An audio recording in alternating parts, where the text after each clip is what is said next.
非常高兴的问你们好，我是要武说的大师艾利亚。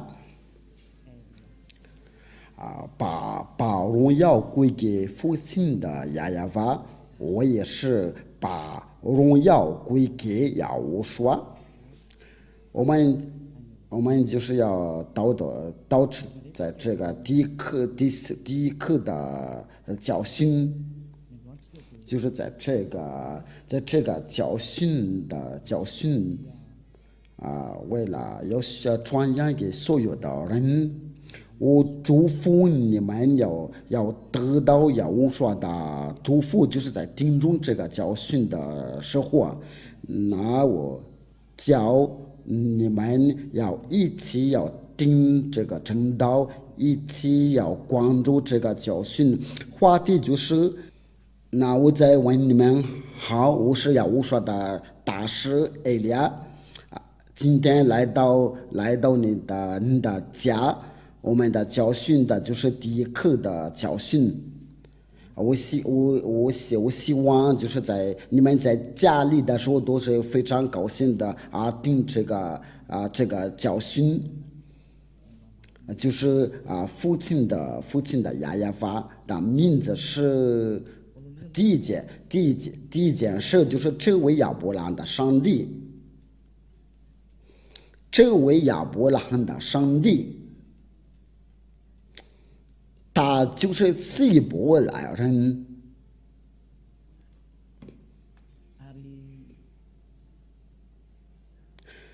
他生了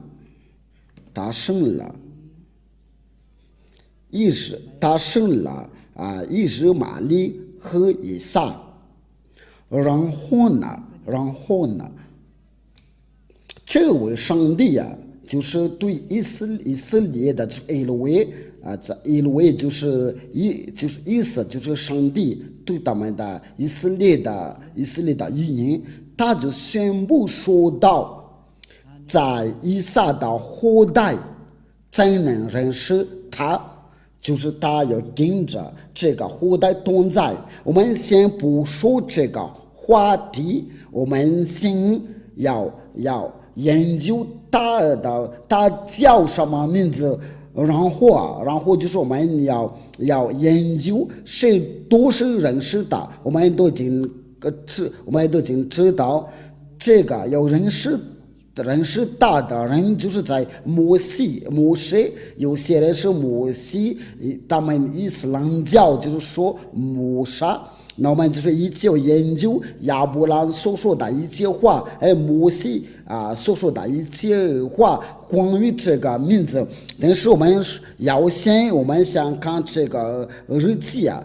这位亚伯兰的所存在的是哪一年的？这个摩西所存在是哪一年的？因为这位父子俩就求告的名字，因为这摩西就是在他的后代可能是在第五代，就这位摩西就是第五代假如说当代的年寿就是100年的就去世了，那这位摩西就是在第五代。那我们就是要一起要看这个历史这位亚伯兰的存在和摩西的存在是在哪一年的？因为他们先与这位上帝同在，他们先求告这个上帝的名字。那我们一起研究他所存在的是哪一年？他们的历史上是在哪本书上写的？就是因为这个就是以色列的书卷的。这个就是在公元2000年的2000年前的那我们就是就根据那些教授的想法，按照那个所在的情况，就是这亚伯兰的存在是在哪一年的，所以我们要一起要查考，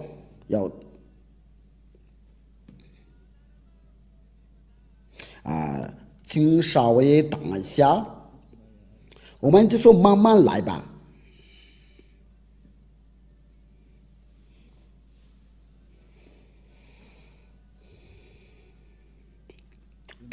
我给你们的慢慢的解释，你们就可以牢记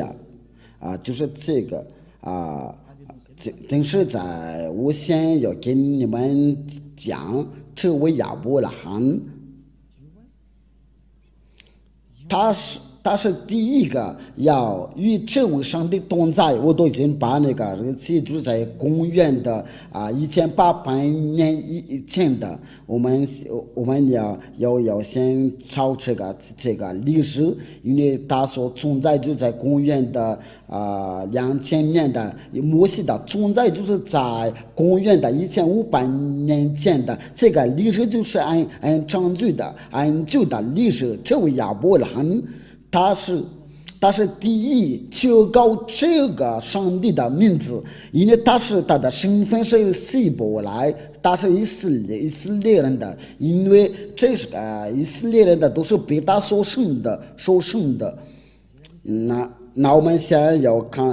看看这个历史，因为我们必须按照这个历史的过程来查考，你们就能看到这位亚伯拉罕就是在很久以前的历史摩西在很久以前的历史，这位父俩以及求告这位上帝，我们就研究他们说，在那个摩西的时候，就是要成为亚法。这个就那个名字多难坚持就难学，他就不爱犯罪，他不爱行恶的人。这个就按照那个以赛亚书第59章第1到2节，就是亚法的膀臂并非缩短，不能拯救以赛亚的上帝就是也是亚伯拉罕的上帝，因为他们都是以色列人的。我说的就是以色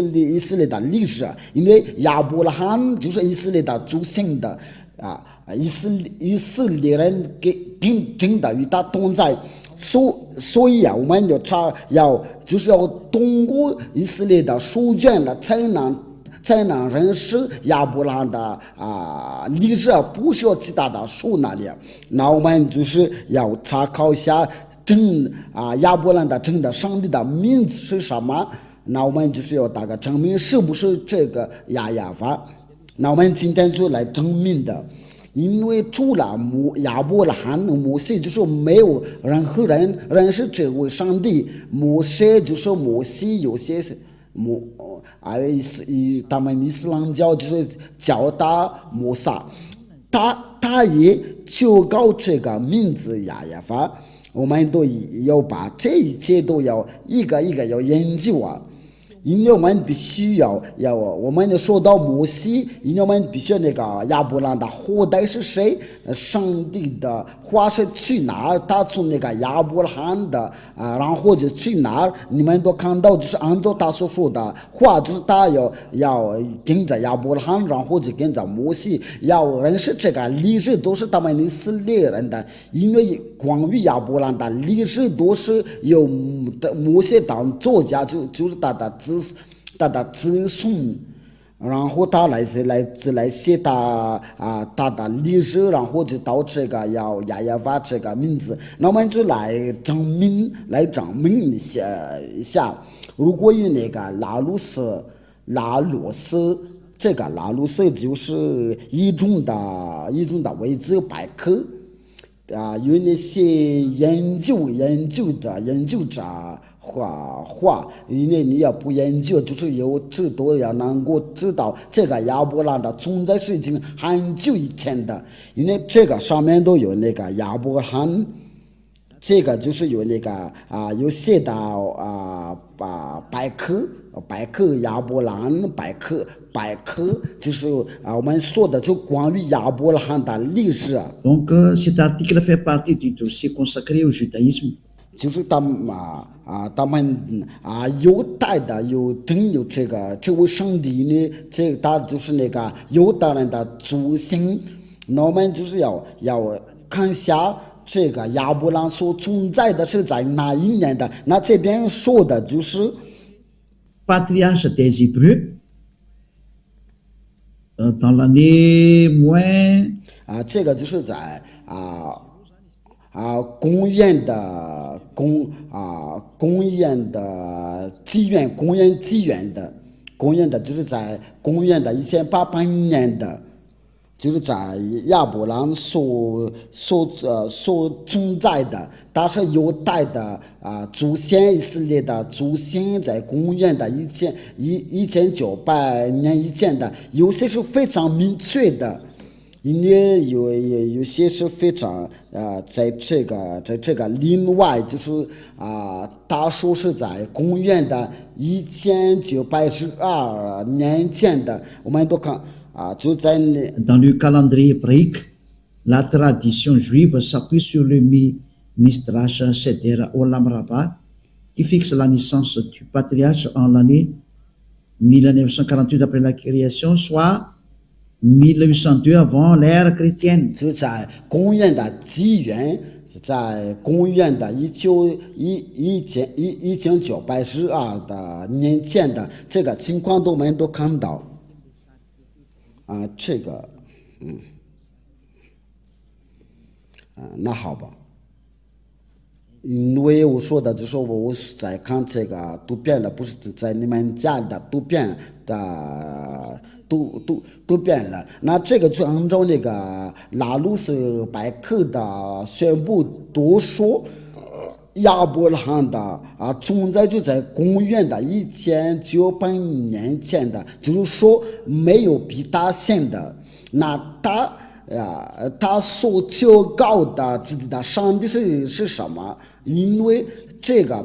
书卷是属犹太的。那这位摩西的五经就是摩西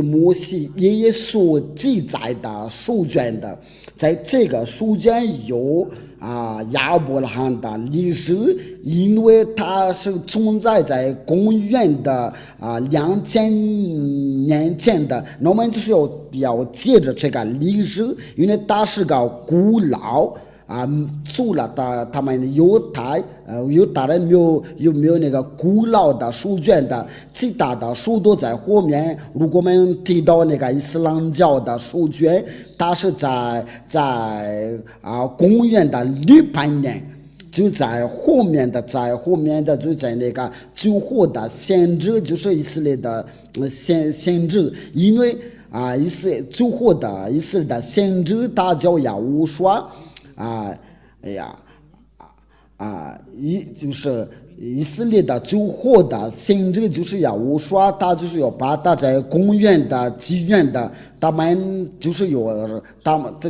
人把他的名字改为耶稣，他不是真的上帝，不是以色列的上帝，乃是希腊的上帝，是他们自己改这个名字，他不是以色列的上帝。在这个公元纪元的后面的伊斯兰教才能存在，所以这个就是他们是太在后面的，所以我们必须要找那个在那个本命那里，我们都看到在公元的2000年的，如果你有查考，你都能查考，都是在公元的1900年前的。我想说的就是它是最古老的。如果你想要查考，你可以查考，因为这边都有有些就是在公元的1912年前的。如果你想要研究，因为这个都可以，我们可以查考，但是我们的目的不是为了查考这个，但是它是最老的。这个都是我们都不会抗拒拥有最老的书卷的，就是还是摩西爷爷的，就是摩沙或者摩西，这位亚伯拉罕，然后就他是他们的爷爷，后面的就是有摩西，或者是他们英国人就是摩西。他们伊斯兰教就是叫他摩萨，它的存在就是在公元的1500年的，我们先查考一下这个摩西的出生的日期呀，我们接着这个就能查考在这个圣经上面，它就是叫摩西。因为摩西就是犹太人的名字，我们在这边就能看到，就是我们在开始在看的时候，就是说， Moïse qui selon la Torah 这个就是我们刚才说的 a vécu 120 ans, serait né en 1560 avant l'ère commune. 就是说那些教授在研究的时候就是研究什么来着？要查考那些日期就说摩西的存在就是在公元的1500年的以前的，这个就是我们都没有给比他先连那个伊斯兰教的书卷都在后面的才发现的。那我们就是一起念的，就是我说我对你们所说的都是真的，我没有自己讲，没有自己讲。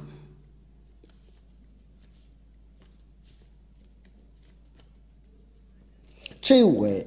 摩西爷爷就是在公元的1500年以前的，就在公元的纪元前，我们再找另外一个，因为这个是不详细的讲，这个就是我们刚才念的，我们再要找别的。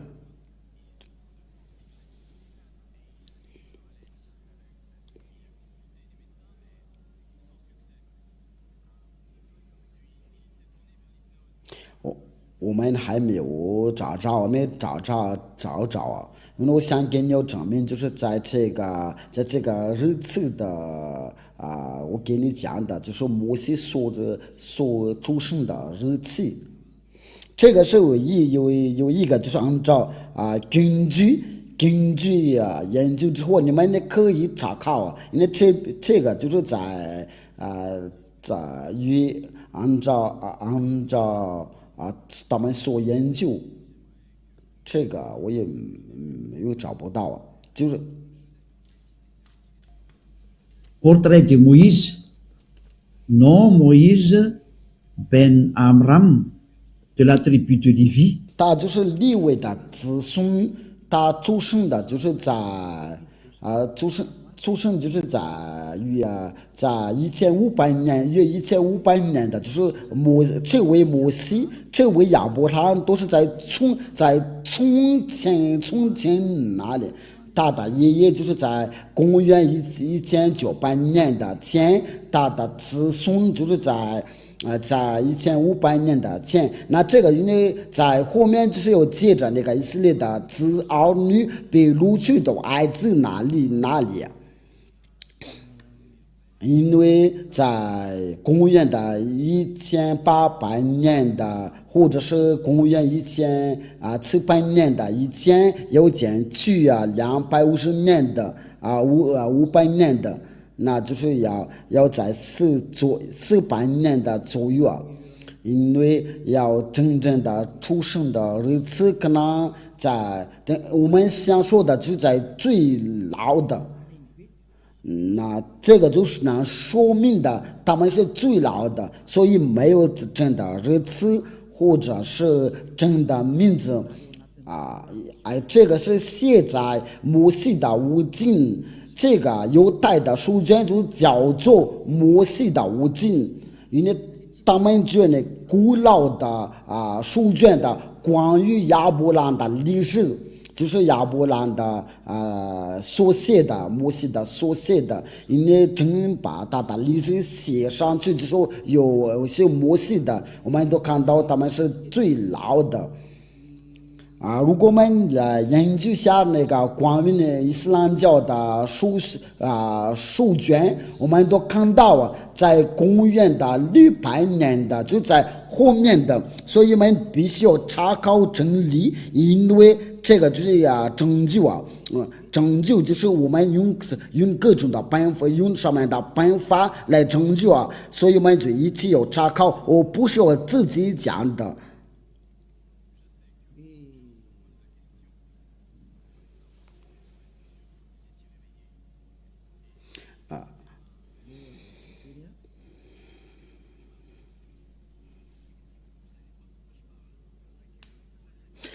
在这里我就要宣布它是哪一年的，就是伊斯兰教的，要是哪一年的出版。那我们你这个都是没有说这个是错的，不会有人在说错的，所有的情况都。Il est composé des révélations faites par Dieu au prophète Mohammed par l'intermédiaire de l'archange Gabriel entre plus 612 et 632. Il est l'acte constitutif de l'islam et sa référence absolue. 在这里我们都就看到了伊斯兰教的书卷的就是有马后麦德就在那个伊斯兰教的敬拜就在公元的612年的。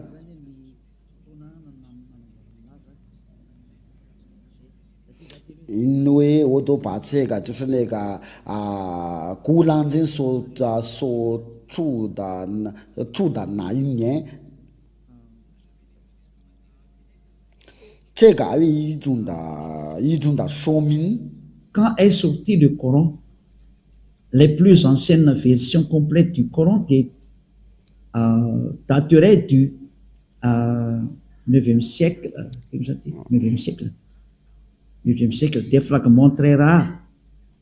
pourraient remonter à la fin du 7e siècle ou du début du 8e siècle. 在这里就是说，在公元的600年的，想说的就是在公元的600年的，他是古兰经的作家的，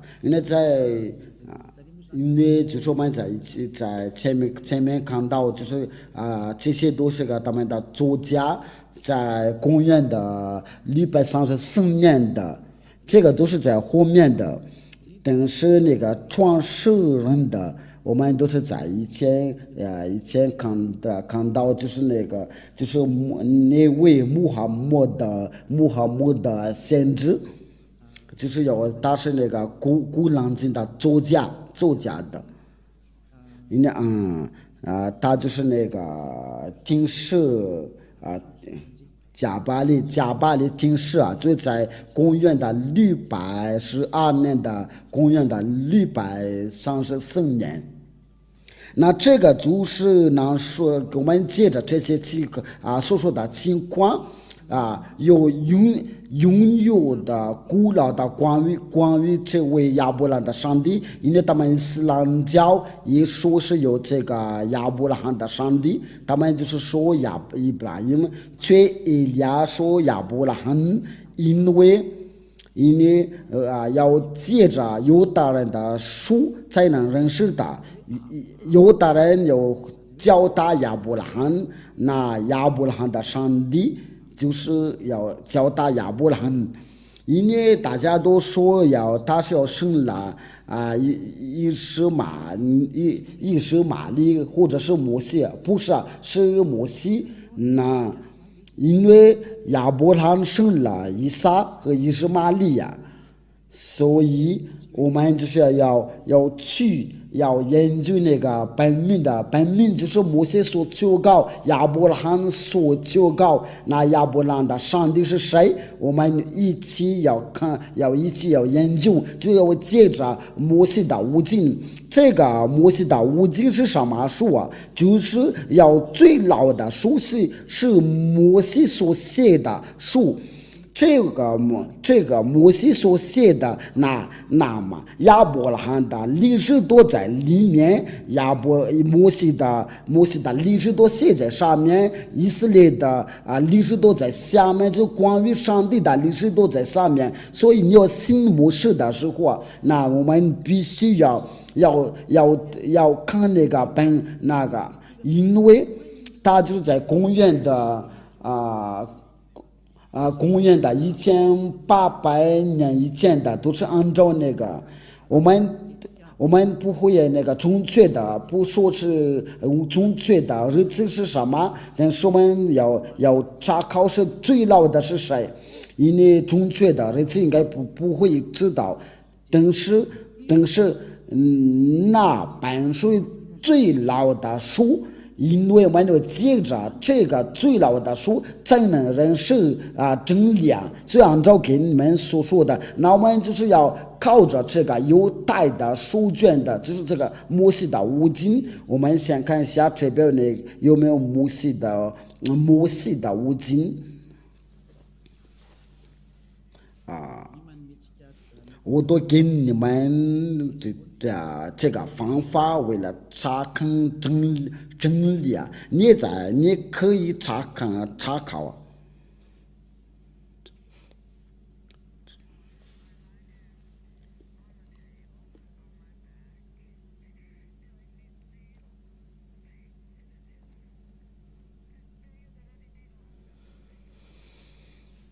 这个是维基百科的关于摩西的五经。Le Sefer Torah en hébreu, livre du Torah, ou plus exactement, rouleau du Torah en pluriel, Sifrei Torah, est une copie manuscrite de la Torah ou Pentateuch, le livre le plus saint et révéré du judaïsme. 在这里他就说了，这个摩西的五经就是犹太的最老的书，因为他在这个情况下说的就是按照这边所写的，在里面，在这个书里面就是有摩西所写的这个Pentateuch，就是摩西的五经在。Production d'un Sefer Torah, selon la loi juive, un Sefer Torah ou Sifrei Torah est une copie du texte hébreu des 5 livres de Moïse. C'est le Pentateuch. 那么在这里就是摩西的五经，就是那本5本书是摩西所写的书，因为摩西的五经就是有摩西所写的，就在公元的1300年的以前，它是最老的书啊。那这个就很清楚，如果我们要想知道亚伯拉罕的上帝的名是谁，那我们必须按照这个犹太的摩西的五经，我们这边有这本书，所以我们一起查看是不是亚伯拉罕真的有求告这位上帝，亚伯拉罕所求告的名字是什么？所以在后面都不能说了算的，因为我们已经要看到那个本名，那我们就跟着那个本名的。因为真正的真上帝的名字就是我们就跟着要亚伯拉罕的和摩西怎么求告，根据摩西的五经，因为摩西的五经是由摩西来写的，就是那个贝塔多就在这边摩西的五经就叫做贝塔多，就是在这个下面有打那个蓝色的括号。因为这个不得当就是摩西所写的，就是那个第五本书，就是创世纪、出埃及记、利未记、民数记、申命记，这个就是摩西所写的书。这关于那个亚伯拉罕就在那个创世纪啊，那我们就是我要亚伯拉罕关于这个上帝是怎么说呢？他所求告的是谁？按照那个犹太的书卷，我在这边这个是没有侮辱任何人的，因为以利亚他就是为了拯救，为了率领人，我要转过来到真正的上帝，为了拯救的上帝，不爱犯罪。因为亚伯拉罕的上帝的目的就是为了叫人从那个罪里面要救出来，然后就是叫人的要完全的人，就是说要叫人的要完全的。而这位亚伯拉罕我所传给你的就是亚耶法。我们所研究的人跟随大的时候，就是要成为完全的。这位在跟你说话的时候是完全人的。在这个第9章是第一个，所以我跟你们讲，我们要跟随这位亚伯拉罕的上帝。因为凡跟随他的人都是要成为要完全的，因为这位上帝是完全的上帝啊。因为他已经说过了，我不要跟那些犯罪的同在，他就不需要跟那些犯罪的人同在。那伊俩在要教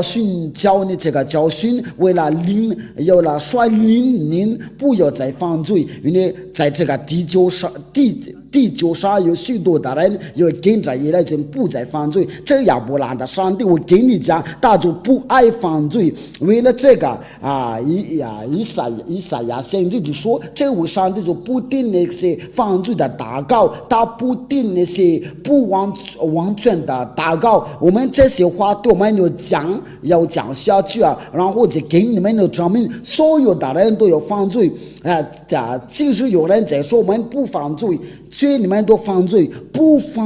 犯罪，就是在求告亚伯拉罕的上帝亚耶法。我们也来查看摩西的话，关于这个亚伯拉罕的上帝他是怎么说。我们先用那个马达加斯的圣经的来念。我们先查考一下。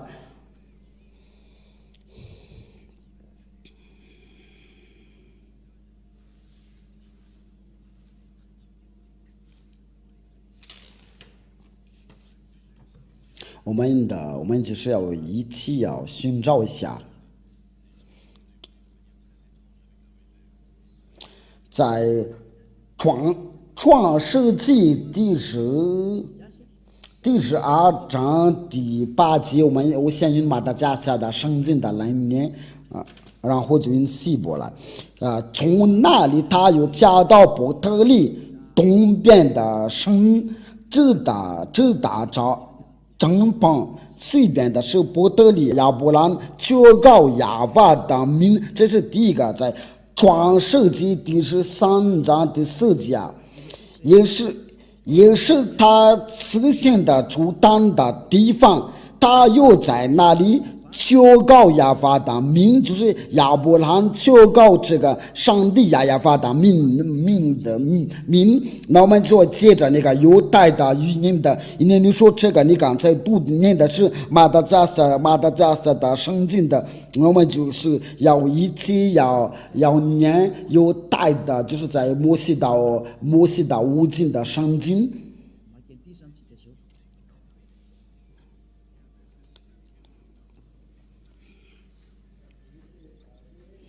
我们来念那个刚才那个创世纪第13章第4节，应该是第13章第4节。这个第一个就对我们就足够了。我们在这里就看到这个名字亚法这边就是那个希伯来字这个希伯来的字这个就是那个哑法，我先把它解读，这个就让你们能看到，我把它解读下来，然后就是分享给你们，你们就会看到，这个就是什么来着？这个就是哑法，在这里，我们把它画红色的吧。这个哑法就是亚伯拉罕的上帝的名，有的黑法法黑，这个就是大的名。我们在下面会用绿色的来画。这个是写的不太清楚，但是这个是没关系的。这个就是亚伯拉罕的上帝，那这个要念的时候，就是我们把它拉到往下。那这个希伯来的名字，这个前面是有的，第二个是黑，这个的，然后接着就是法法，这个念的时候就是哑法。大的名字就是我们念起来的时候就是哑法，我再给你们用一种的语言给你们的要解释。我们那个最好就是要通过那个摩西爷爷的，因为摩西先要求告这个名字，那他是怎么求告这个？那我们就要先调到摩西那里。因为亚伯拉罕求告这个上帝的名字，摩西求告，那我们来，这个就是那个哑法，我跟你们讲，这边呢就是那个这个就是这个关于这个名字就引起辩论，这个是到底是怎么念的？那我们就是研究一下这个是怎么念的，就是要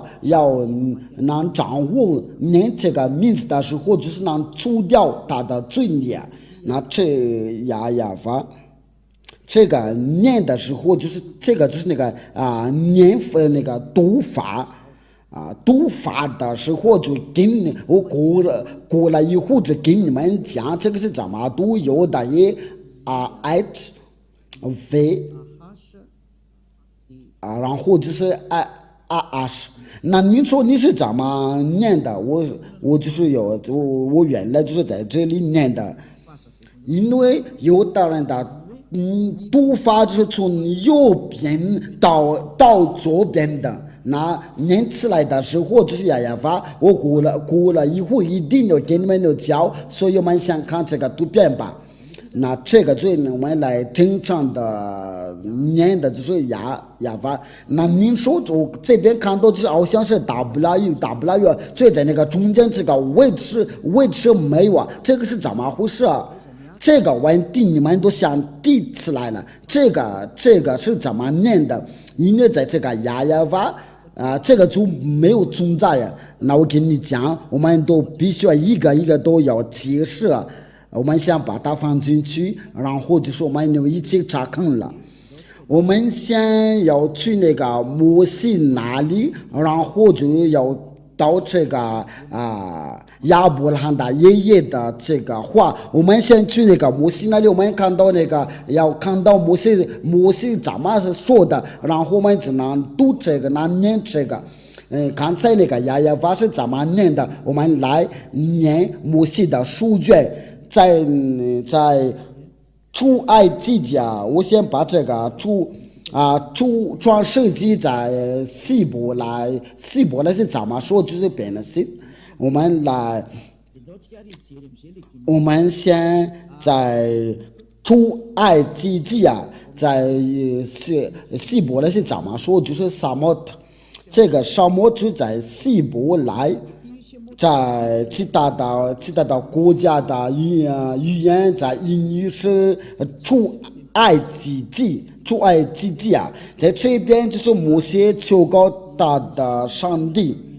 就在第15章第2节，我们就看到刚才那个字就是那个有的，我一边要教你们怎么念这个希伯来希伯来的读法，一边这位亚伯兰的上帝他是到底是怎么叫？那这个你不要担心，你一会你只能掌握呀，能掌握啊。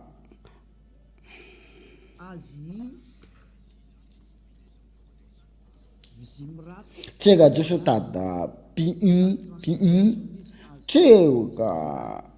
个呀，我们就是来，这个呀是指的是谁？因为这个呀就是亚伯兰的上帝，你把大荣耀归给归给呀，这个呀就是亚伯兰所求告的，我要直接把这个他所求告的，那这个是咱们念的，这个是我们刚才念过了。其实我们从这边开始念的，这个是为了让你们的要看得明白，这就是亚伯兰的上帝有的和黑。那他是怎么念的？那我们先把它要放进去，然后我们再重复念一遍的。这个字是怎么念的？念的时候就是在这里，就是这个呀。我把它解读，然后再给你们的重复说一遍了。我就说慢慢的给你们解释，为了让你们能听得明白，这个读法就是这个，所以这个不要改呀。你要看到这个字，这个有的和要念出来的时候就是呀。那我们就把它先放进去啊。这个记得是说我在用这个黑板来写，因为在教训你们，我们都看到这个字啊，然后在英语啊，你们过来以后就用英语来念的，这个就是有的，然后就是黑 vav 黑。那您说你怎么认识这个名字？因为这个就是名字，这个，所以我们看到这个字我们刚才看到了，这个字我们看到了，这个字念的时候就是呀，就是我们刚才看到了。这个字是要念的时候就是呀，就是按照我们刚才念的，那好吧。因为我们看到这个字，这个要的，然后就是黑，念的时候就是呀，所以要念这个地要念的时候啊，就是要的黑，我们把它念出来的时候就是呀，就这样，这个好不好？我们想把它解读啊，就是你在家里牢记的时候，对你牢记的时候，因为我们在那个摩西爷爷要念这个字的时候，就是要念的是呀，所以这个就不要发生到错误啊，所以这个没有任何人可以抗拒啊。因为我们刚才看到那个呀，摩西爷爷就是要念的呀，所以我希望就是没有人在抗拒啊。我先把它解读啊，然后放进去，因为这个都已经解释完了这个是呀，那大就然后这个第二个是怎么念的？那第二是什么？这个就是那个第二，我要直接先把这个给你们的解释，然后就把这个全名的要一起念的。呀是我的力量，我的诗歌，也成我的拯救，这是我的神。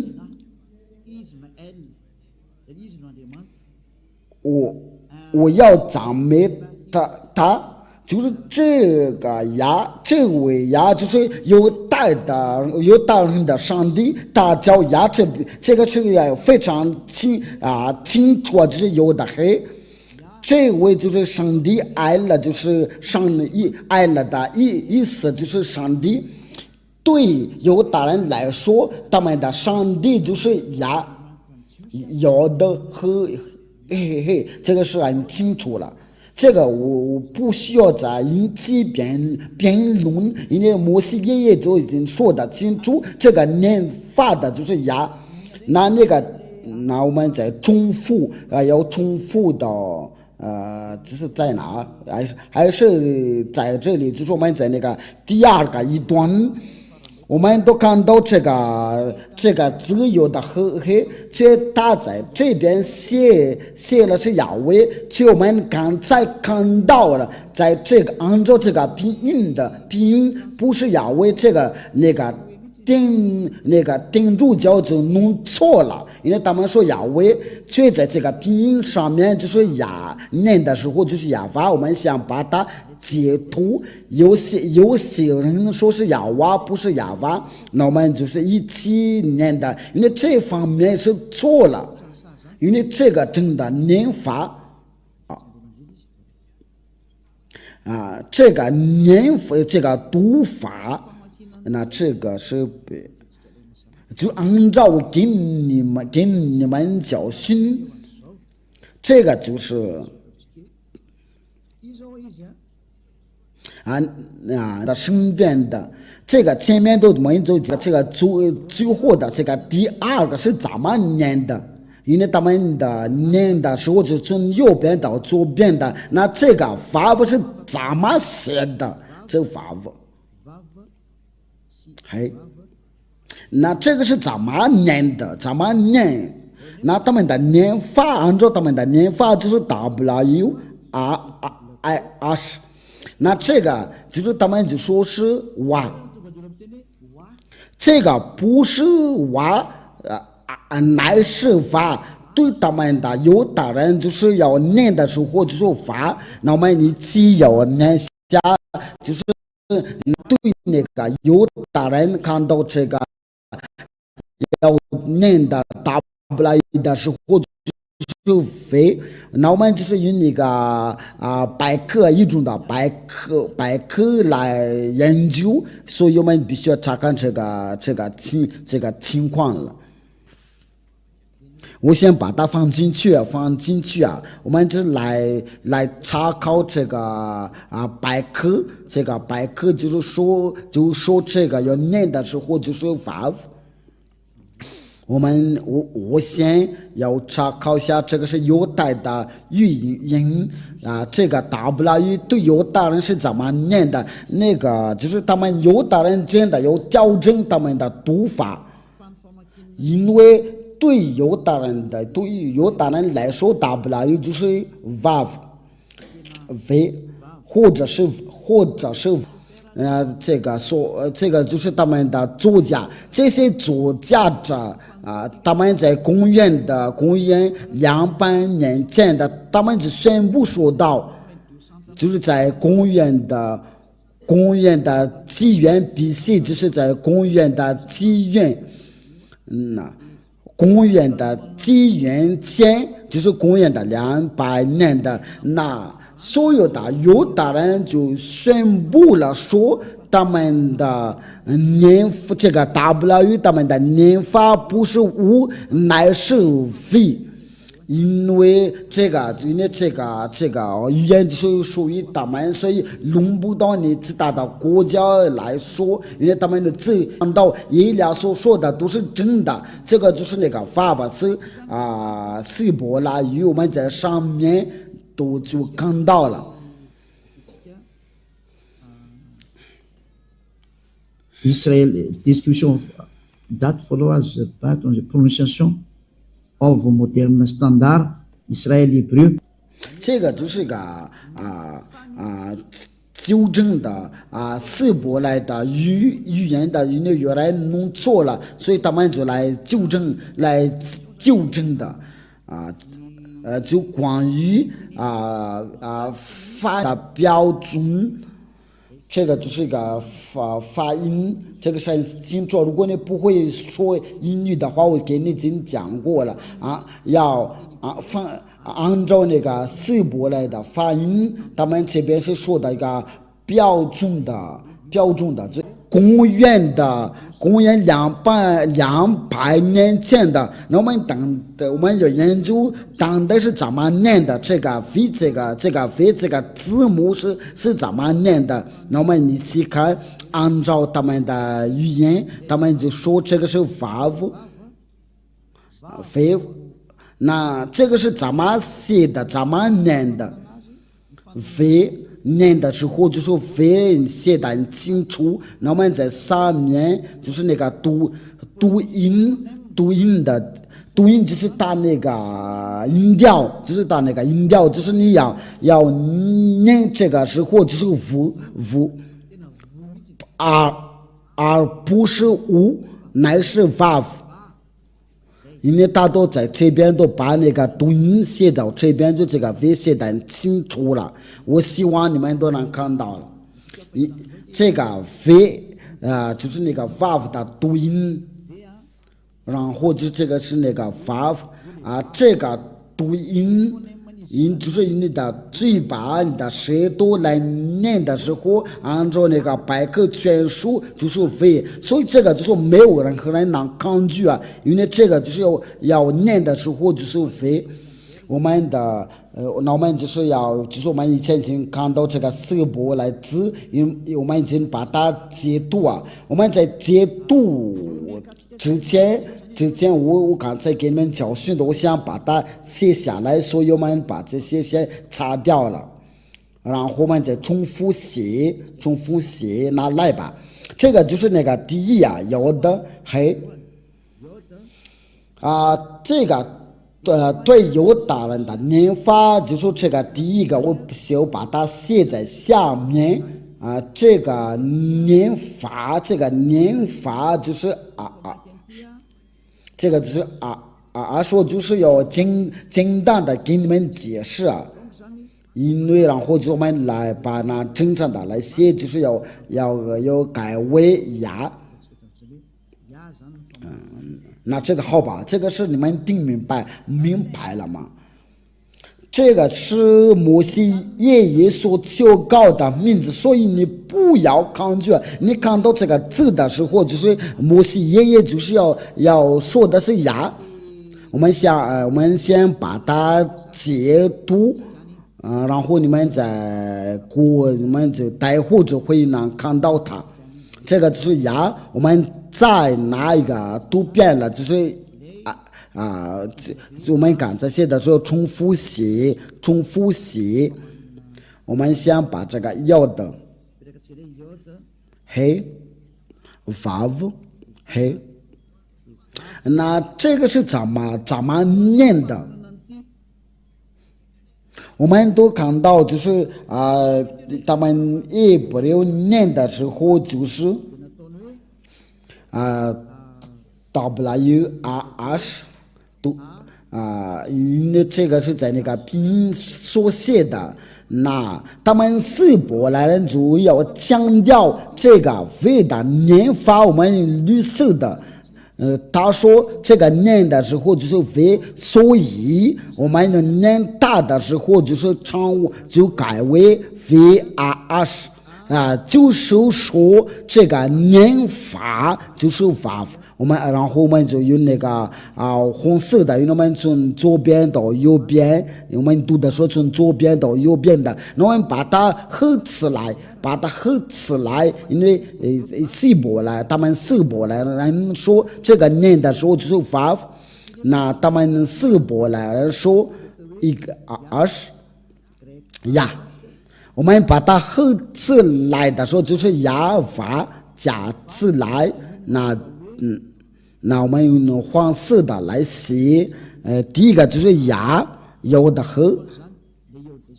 VRS， 这个就是亚法摩西所求告的，就是亚法。我们都看到那个希伯来的四个字，就是希伯来有指的犹大的上帝，但是亚伯兰的上帝，因为亚伯兰求告这个亚法的名，就是有的黑法法黑，对希伯来人来说，念的时候就是亚法，所以其他的国家就不需要把它改了，因为这个是亚伯兰所求告，摩西所求告，叫人不再犯罪，叫人完全打叫亚法。如果你想要有主动的罪孽，不想要下地狱啊，那你要听出这位亚伯兰的上帝，因为这个有亚伯兰有求告他，有摩西求告他，这个就是他们父子俩所求告的上帝啊。所以我们先把它牢记。然后我们要重复在希伯来字出埃及记第13章第3节。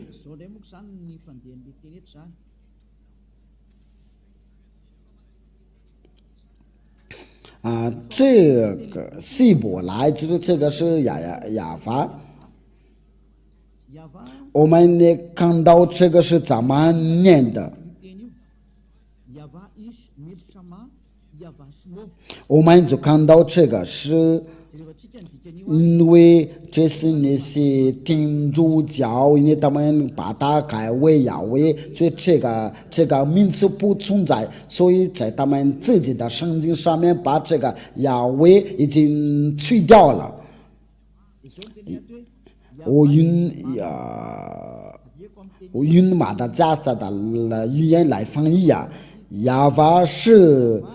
真实，它就是个真实的，但是大的名是亚法，这一切都这个亚非这个耶和华都是那个罗马天主教。因为这个要翻译着就是罗马天主教，全这个本名就是就这个是个拼音，这不是集权的拼的，所以我要把它集权的，对犹大人就是这个是真名的，就是亚法是真实，大的名是亚法。你们都看到，连他们罗马天主教都搞错了，新基督教都弄错了，他们叫耶和华，所以结果他们都是要犯罪啊。所以我不知道你们所教告是谁，所以你要自行记忆吧。你们就把你们的书要翻译吧，要翻译找，因为亚伯兰所求告，摩西所求告，这位上帝跟着大人都不再犯罪。亚伯兰所求告就是亚法，还有这个有的黑就是亚，所以这位亚伯兰的上帝就是亚法，凡求告这个名字的人都已经就成为完全人，不再犯罪。这是上帝的目的地，就是叫人不再犯罪，要成为完全有永生的，要得到永生。你在听我的时候，你应该有考虑，你还是要服侍，要假上帝，你仍然的要敬拜假上帝啊。所以我把为了这个，我就把那个日子宣布给你们听了，那你们要看一下你们所求告是谁。对亚伯兰我都颁布的日期，关于摩西我都颁布的日期，所以你们所求告的这都是假的。因为对那些伊斯兰教，他们是公元600年的才能出这个名字。那我们就当敬拜的时候，我们就求告是谁，然后给你个回答，要重复到本命那里，你不再犯罪，你就是要成为完全的人。那么今天的教训就是到这里，就是要研究亚伯兰的真名的上帝是谁，因为除了这个名字都是假的。那这个就很清楚啊，因为亚伯兰的上帝就是亚法。以赛亚有求告了这个名，在以赛亚应该是在24章第4节，应该是26章还是26节，我没记得好清楚啊。以赛亚书就是以赛亚先知真的求告这个名字，我想应该是在这儿。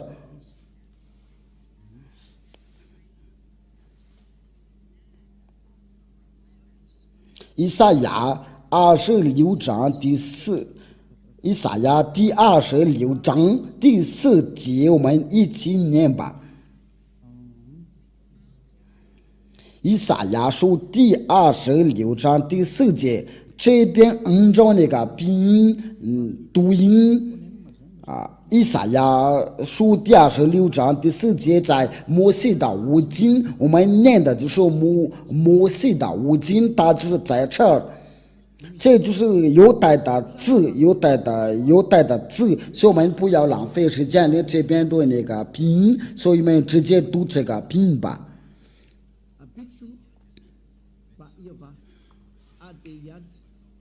这个都是要一起念的，就是亚法写的很清楚，就是亚法的真名就是亚法，这个都可以都在一起，我们都要一起看到。我想他的名字就是亚法，我们一起看到，我们再看一次。这个就是这个就是然后就是这个亚法这个就是写，这个就不好稍等一下，我们搞错了，我们先把它放进去，这个就是那个字，就你们都看到了。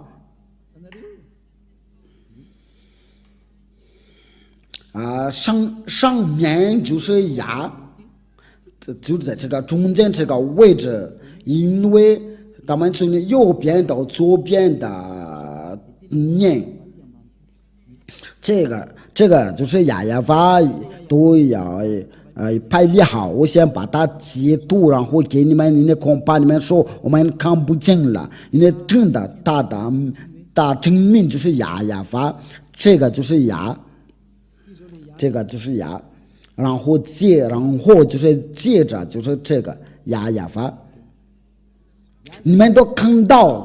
因为他的名字就是亚法，因为这是亚伯拉罕的真名的上帝，他叫亚法。我希望亚伯拉罕的上帝就是摩西所求告的那位上帝，以俩在这里要给你们这个解释，就是犹太的名字，叫人的成为完全，叫人不再犯罪，就是不再犯罪了。这个名字就是叫亚法，是亚伯拉罕的上帝。你不求告这个名字，那你所求告的都是假的，你所求告的都是假的，你被迷惑了。以俩都是借着爱来教你们，呼叫你们要关注这个亚伯拉罕的上帝，因为他是真的拯救者。亚伯拉罕摩西爷爷求告他的时候，就是在公元的1800年的以前，没有比他先求告。伊斯兰教就在后面的，在最后面的最大五节都是在公元约1，所以给你讲，这个是不可抗拒的道。所以他就是亚伯拉罕的上帝，摩西的上帝，因为他们要求告这个上帝，就是要要亚法求告。那么我再补一下这个道，这个就是让你们的能听得非常明白。那我们先用这个马达加斯的语言，然后就是来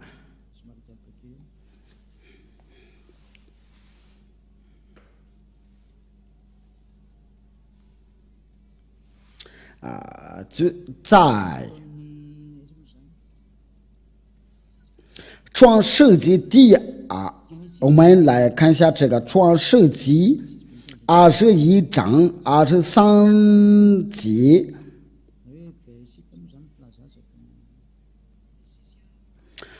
创世纪第21章就是要记着，我给你要补一下这个不一样。我们要借着这个经文，我们就跟他看到他真的有求告他的上帝就是亚法。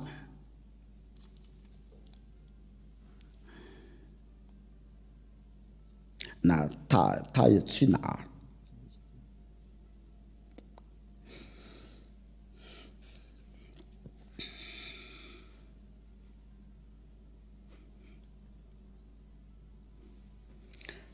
第21章23节，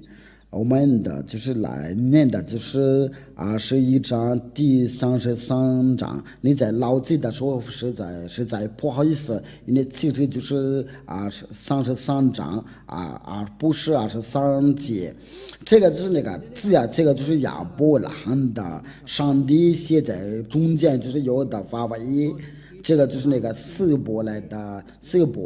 字母，我们都在创世纪21章第33节。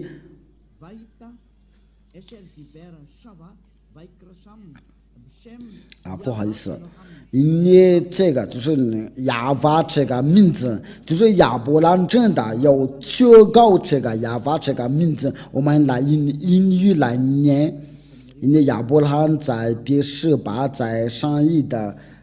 垂石榴树又在那里求告上帝的名字，就是说他要求告上帝的